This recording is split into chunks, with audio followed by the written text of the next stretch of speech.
April 26, 1986, at 1:23 a.m., the world's worst nuclear disaster erupted in a silent, snow-covered plain near the Ukrainian town of Pripyat, sending a plume of invisible poison into the sky and exposing millions to radiation, while Soviet officials scrambled to bury the truth. The story begins in the early 1970s, when the Soviet Union, eager to showcase its technological might, commissioned the RBMK-1000 reactor at the Chernobyl nuclear power plant. Designed for massive electricity output, the reactor's graphite-moderated core and flawed safety systems were a product of a regime that prized production over precaution.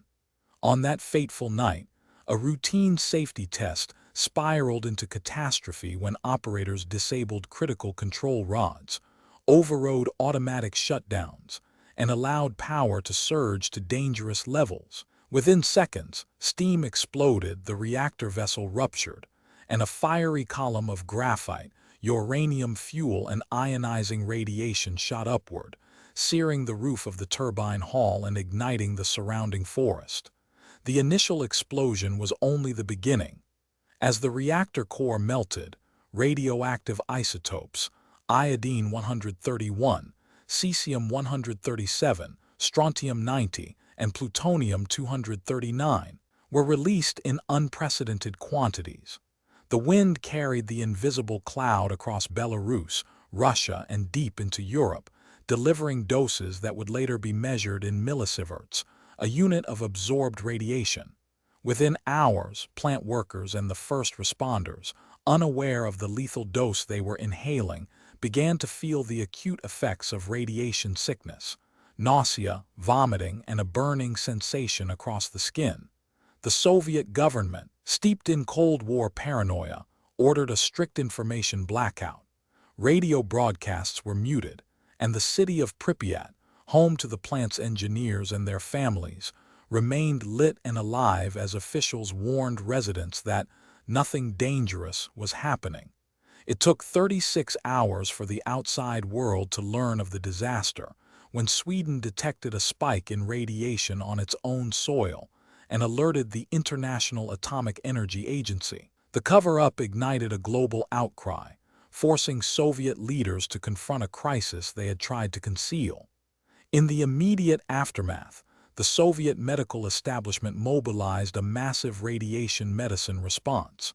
Over 600 liquidators, military engineers, firefighters, and volunteers were dispatched to douse the reactor's exposed graphite with sand, boron, and lead, a desperate attempt to contain the spread of radioactivity. These men and women entered the core's red forest, where the trees turned a haunting shade of rust, their foliage saturated with cesium-137.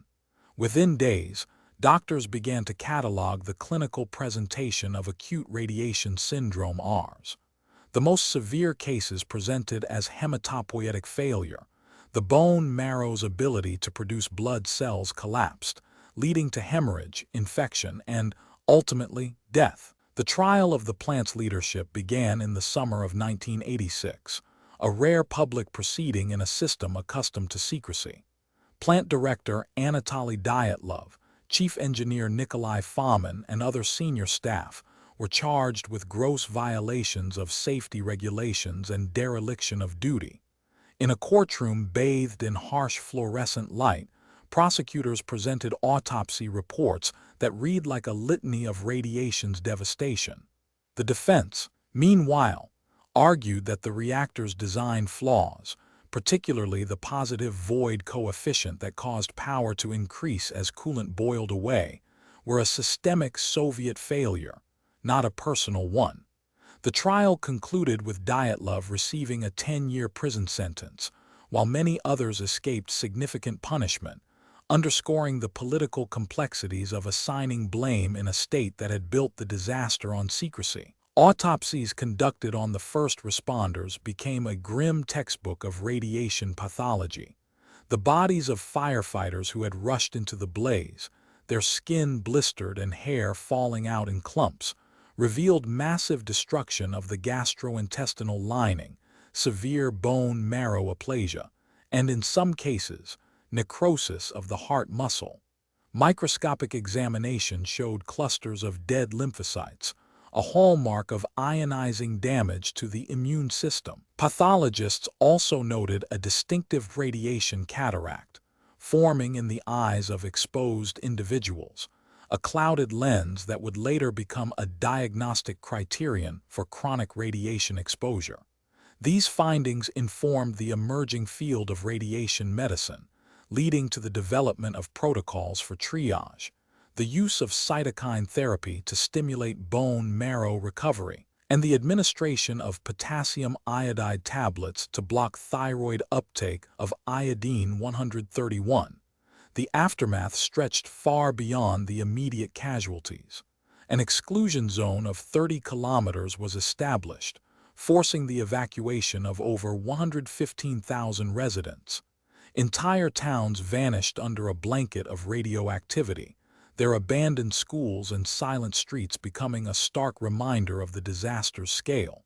Over the following decades, epidemiological studies traced a subtle increase in thyroid cancers among children exposed to iodine 131, a rise that, while statistically significant, remained a fraction of the projected mortality, an outcome that sparked debate over the long-term health impact of low-dose radiation. Environmental monitoring revealed that the Chernobyl site would remain hazardous for centuries.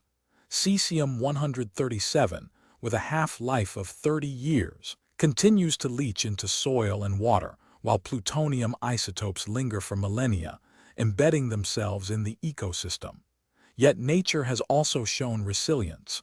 Wolves, elk, and even the iconic Przeworski's horses have returned, thriving in the absence of human activity, offering a paradoxical glimpse of life persisting amidst lingering poison. The legacy of Chernobyl reshaped global nuclear policy. International safety standards were overhauled, reactor designs were scrutinized, and the International Atomic Energy Agency instituted transparent reporting mechanisms to prevent another veil of secrecy. In the medical realm, the disaster accelerated research into radioprotective agents, refined dosimetry techniques, and reinforced the importance of rapid, coordinated response to radiological emergencies. Subscribe to the Autopsy Files for more stories like this.